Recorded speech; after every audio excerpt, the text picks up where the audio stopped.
data-driven decision making. We heavily depending on the market intelligence, predictive analytics, consumer insights. This is especially like in UAE or Saudi. For example, they tend to be very, very brand conscious. Every small business have must have a customer first approach, a customer first mindset.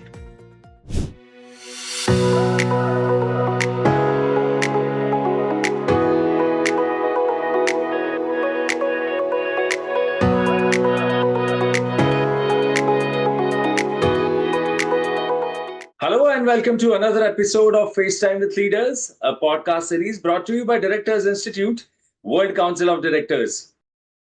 I'm Sunny Pancholi, and today we have the distinct honor of speaking with a seasoned leader and a true pioneer in the world of international business development, sales, and strategic leadership. Our guest today, Mr. Ramesh Bairi, brings over 3 decades of remarkable experience in the consumer electronics and domestic appliances industries. Throughout his illustrious career, Mr. Ramesh has played a pivotal role in driving business growth, expanding market reach, and forging global brand partnerships. His exceptional leadership has not only led to impressive business transformations, including growing a $6 million business to a staggering $100 million, but also earned him widespread recognition for his operational excellence and innovative strategies. It's a privilege to have him with us today to share his invaluable insights on leadership, strategic planning, and the future of global business landscape. So please join me in welcoming Mr. Ramesh Bairi to the podcast. Welcome to FaceTime with Leaders. Thank you, Sunny. Thank you very much. It's truly honored to be featured on FaceTime with Leaders and to share my journey with you today. And I sincerely appreciate the opportunity given to me, at this point in time to share my journey and insights, all through my 3 decades of experience. And thank you very much to the Direct Institute. Great to hear that. So, Mr. Ramesh, your career is truly impressive, and it's evident that you have Thank you. excelled in navigating both local and global business landscapes. So, as we look at your remarkable achievements, I would love to take a step back and ask, when you reflect on the early stages of your career, was there a particular moment or perhaps even a small success that made you feel this is the path I am meant to take? Sure, sure. Sunny, before starting my journey, I would like to introduce myself, my background, a little bit about my family, if you permit me. Sure. Right. Okay, I am Ramesh Bairi, carrying about 3 decades of experience, wealth of experience into varied industries and across different countries. I am professionally qualified, MBA, and yes, it's absolutely. I started the journey in sales and marketing back in India. Yeah, when in fact, I was driven by innate curiosity about consumer behavior. Always, I wanted to understand, how the consumer behavior is and how the brands relates to the consumers. So back in 90s, when I was working for a company called Supermax, which is into FMCG products. So that time, I've been given an opportunity or other, task to launch a new razor series. During that time, the MNCs was not into so much of into force, and Gillette was only the competition that time. So we were the leaders, but of course, we were getting the heat of competition from the MNCs. So I have been tasked to launch this new razor, and whereas which is it's an important task, but a very difficult task for my start of my career.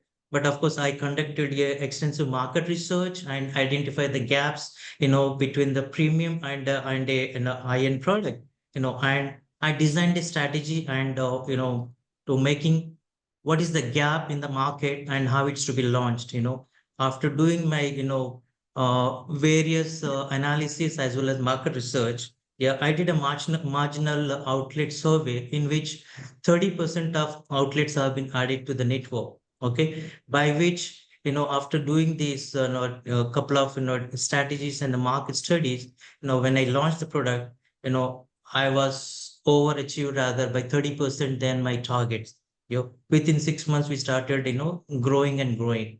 So this is the time where I cemented myself. Yes, I'm in the right direction, and this success is really going to take me further, where I am in the right industry or rather in the right path.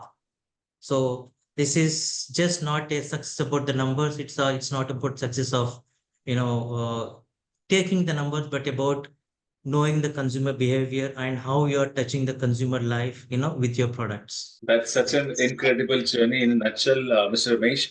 And it's always amazing to hear how those early moments truly set the foundation for what comes next. All right. So moving on to the next question, Mr. Ramesh, transforming a $6 million business into $100 million success is truly remarkable. So what I'd like to ask you is, when you look back, what were the key strategies or moments that drove this incredible growth? And along the way, were there any challenges that made you question whether this level of success was even possible? Yes, Sunny. I love to answer this question. Yeah, but thank you for asking for this question, which is very touching and which is very challenging for me. From a point of 3 million to 6 million to 100 million point. This is the time where scaling a business in the level of this kind of level where it's like navigating uncharted waters. Yeah, it was very exciting and challenging, and sometimes it is full of doubts. Yeah, but it is really given so much of impact in my career, and where I have proved and I've been said that he is a successful manager or successful leader. Yeah, so to do that, there are a lot of strategies that has to be strategized. To name some of them, like market expansion and partnership. So we aggressively did the market expansion, gone all ahead in the MENA region and mainly for GCC countries, and expanded ourselves, appointed the distributors and appointed the major retailers under them. And it was completely a decentralized operation, where we manage from here, but across the MENA region. Yeah, and this was an expansion was not about the numbers, but about understanding the consumer behavior, the regional consumer behavior, how the region, react to this, because every market is dynamic in its nature. Because UAE is something, Bahrain is something different, Qatar is different, Saudi is different. So it was just like an understanding or knowing the different markets. Then second is about e-commerce penetration. Yeah. So e-commerce is the one where recognizing and shifting ourselves, from traditional business to e-commerce. It's one of the growing industry, rather growing segment where apart from the retail, the future is all about IT. Future is all about internet. So e-commerce expansion is again one of the biggest strategy, rather important strategy for us. Then the third one is like data driven decision making. We heavily depending on the market intelligence, predictive analytics, consumer insights, which has given our a lot of product offerings details. What kind of product and how what customer need, and how the customer is inclined to the product.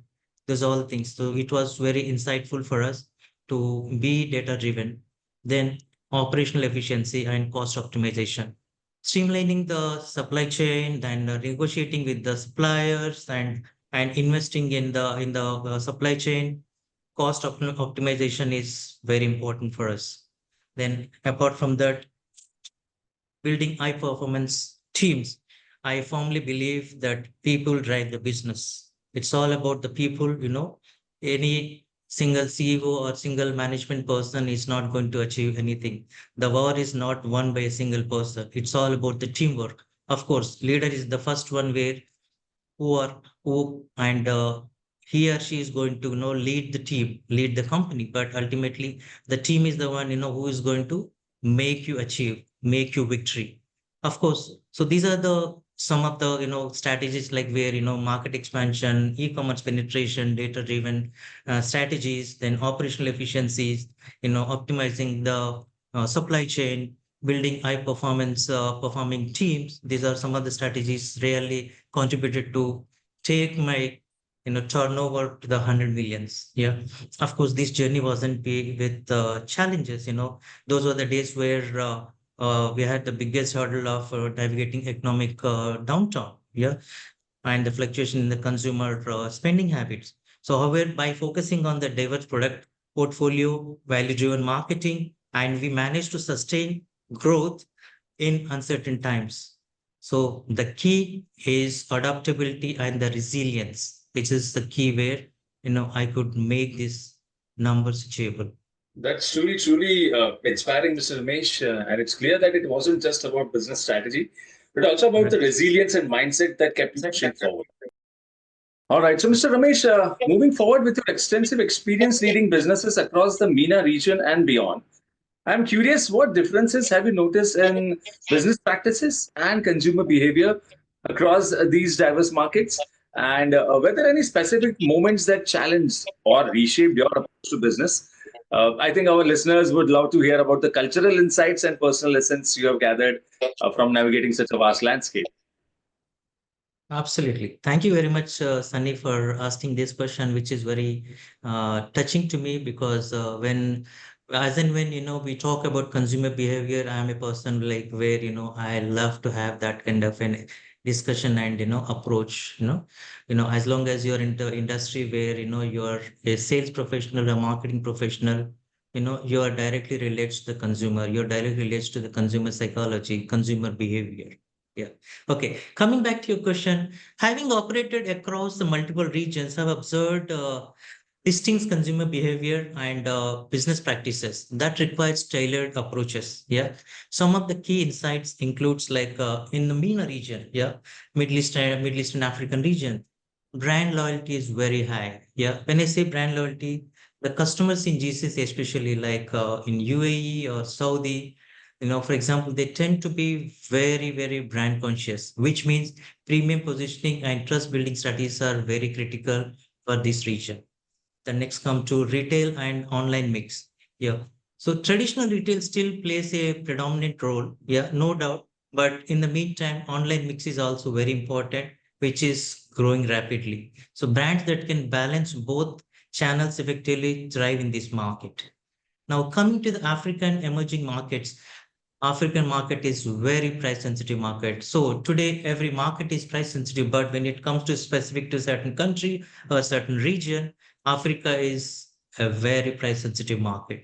So where while maintaining the quality, pricing plays a major role in this African continent and the emerging markets. Yeah. And second point is like in this kind of continent of the region, what I observed is logistics and distribution are the key challenges. Infrastructure limitations often, that means business must be investing in local supply solutions to ensure the timely product availability. So which is again very important. Then coming to Europe and developed markets, here experience over the price. This market is entirely different. Consumers are more focused on the overall experience than the price. So the experience is very important. Then sustainability and ethical sources are priority for this region. So companies that integrate sustainability into their business models have a competitive edge. So I have given you, different consumer behavior for the different regions. Like Middle East has got certain way of working. Africa has got certain way of strategies to be adopted. Europe and developed countries markets are to be adopted differently. So the key lesson I have learned is that one size fit all approach doesn't suit, it doesn't work. Businesses must be agile and tailor their strategies to local market dynamics. Yeah, and maintaining strong global presence. It's fascinating to hear how each market has its own unique channel. So, moving ahead, Mr. Ramesh, having worked with some of the biggest brands and retailers, I'm sure you have learned a lot along the way. For smaller or mid sized businesses looking to grow, what would you say are the key lessons they could take from your experiences? Or maybe some simple yet impactful practices that could really help them improve operations and scale up in today's competitive market. Right. Yeah, as you rightly said, for any kind of small and mid kind of size of so companies or maybe startups, the key strategy is what I would like to share with the people who are in the small and mid-sized business, who can accelerate their growth by implementing some of the strategies as per me. Like, know your unique value proposition, which is very important. What makes you different? Own it. That's very important. Then know your customer deeply. So, meaning understanding the customer's pain points and working as per the customer's requirement, which is very, very, very important. And positioning your product as per the customer's requirement. Yeah. Third is like go digital and be strategic. When I say go digital, be strategic, don't just go online, use data, use automation, yeah, and AI for the smart growth. Very important. Then coming to fourth point, like focus on differentiation. Okay. Whether through unique product offerings or superior services or innovative pricing methods, always the differentiation is the one which plays a key role. Building strong vendors and distribution partnership, expanding the retail distribution and retail distribution as well as cross border distribution, which is important, where I was always mastering on that, the cross border distribution. And prioritizing the customer experience. Every small business must have a customer first approach, a customer first mindset. As when I started the conversation, I said consumer behavior, this is all related. When I say consumer behavior, consumer sovereignty, consumer is the king, so these are all related. So always a business has to put themselves customer in front.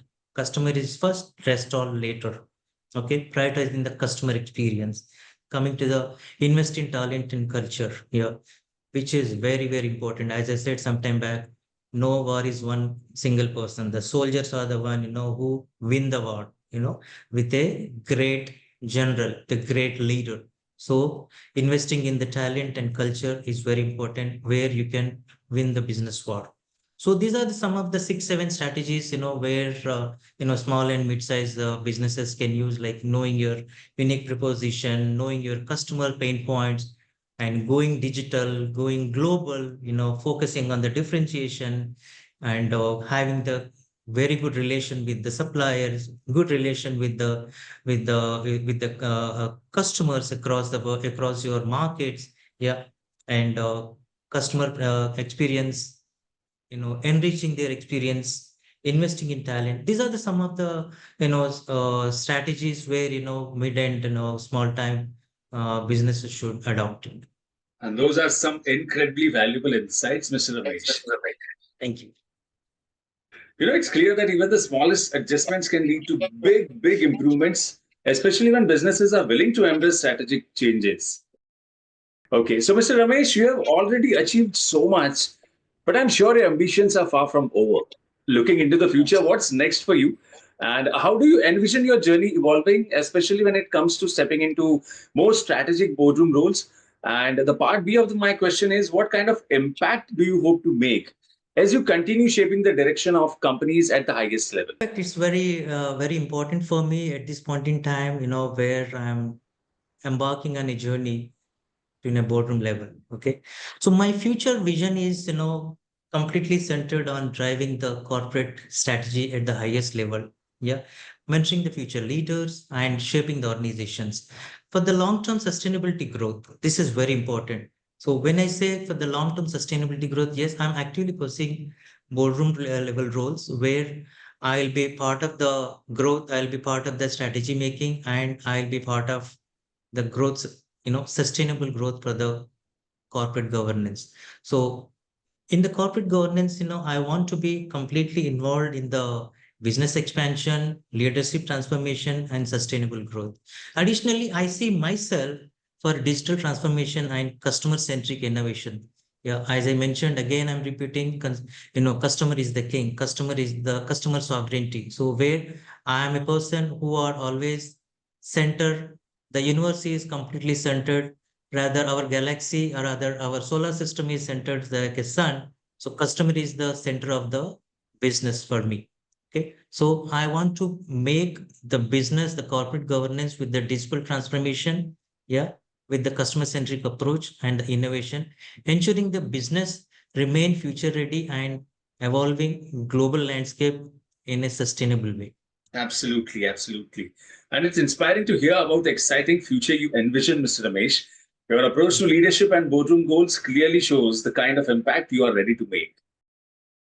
So, Mr. Ramesh, corporate governance is a cornerstone of any successful organization, especially as businesses navigate complex global markets.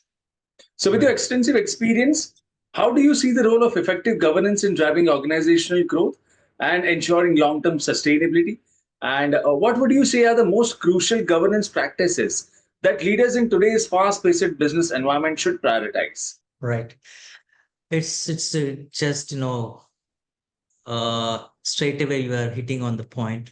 It's absolutely right question what you asked. Okay, the corporate governance is not just a compliant checkbox. Yeah, it is the backbone of trust, sustainability, and long-term success for any organization. Yeah, corporate governance is all about foundation of sustainable business success.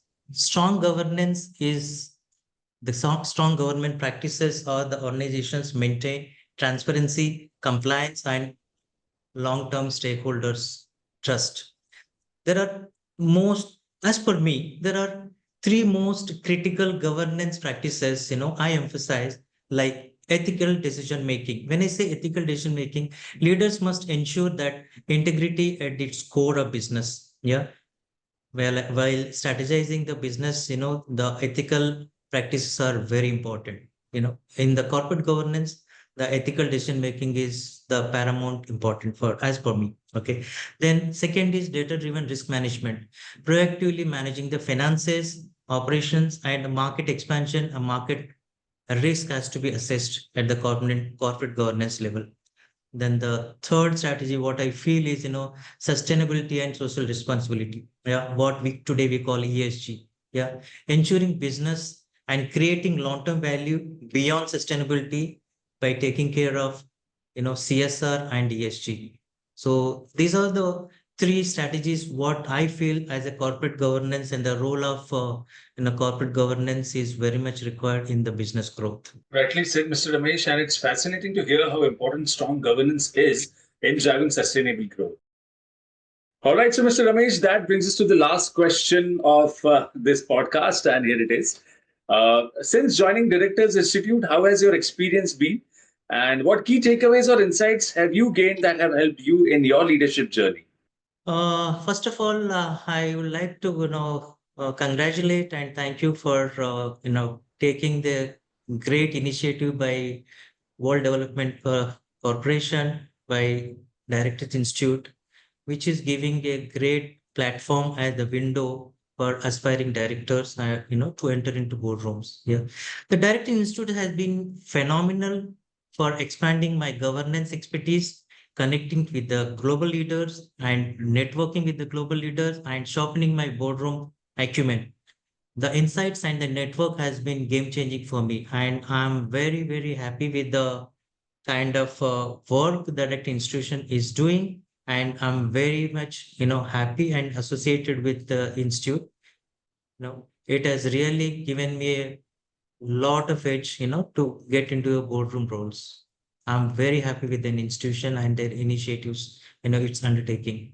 And it's very very important for all of us to understand that this is an institute where it gives a direction, a navigation for the people who wants to get into boardrooms, who want to get into an executive level, executive directors level, or non-executive level.